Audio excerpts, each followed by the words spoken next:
ওদের মাঝে আরো উপস্থিত আছেন পরিবেশ অধিদপ্তরের ডিজি হযরত শাহজালাল আন্তর্জাতিক বিমানবন্দর ও এর সামনে ৩ কিলোমিটার মহাসড়কে ঘোষিত হর্নমুক্ত নীরব এলাকা কর্মসূচির ২৫০টিরও বেশি ডিজাইন অপশন নিয়ে ওয়ালটন স্মার্ট ফ্রিজ, বোঝে আপনার প্রয়োজন। উদ্বোধন করেছেন পরিবেশ উপদেষ্টা সৈয়দা রিজওয়ানা হাসান। উপদেষ্টা মহোদয় ফিতা কেটে আজকের অনুষ্ঠানের শুভ উদ্বোধন ঘোষণা করবেন। মঙ্গলবার বাংলাদেশ বেসামরিক বিমান চলাচল কর্তৃপক্ষের সদর দপ্তরের সামনে থেকে এ কর্মসূচি উদ্বোধন করা হয়। পরে উপদেষ্টা একটি র্যালি নিয়ে বেবিচক কার্যালয় থেকে বের হয়ে নীরব এলাকা ঘুরে দেখেন। এ সময় তিনি বলেন, আমরা প্রাথমিকভাবে সচেতনতামূলক এই কার্যক্রম পরিচালনা করব।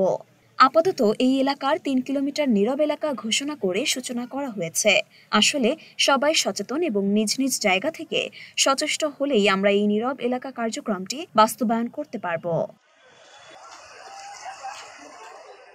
অনুষ্ঠানে বেবিচক, হযরত শাহজালাল আন্তর্জাতিক বিমানবন্দর, বাংলাদেশ বিমান বাহিনী, বেসামরিক বিমান পরিবহন ও পর্যটন মন্ত্রণালয়, পরিবেশ, বন ও জলবায়ু পরিবর্তন মন্ত্রণালয়, ঢাকা উত্তর city corporation, BRTA, Dhaka traffic, roads and highway, পরিবেশ অধিদপ্তর, এপিবিএন, বাংলাদেশ ট্রাক ও কাভার্ড ভ্যান মালিক সমিতি, ঢাকা সড়ক পরিবহন মালিক সমিতির প্রতিনিধিরা উপস্থিত ছিলেন।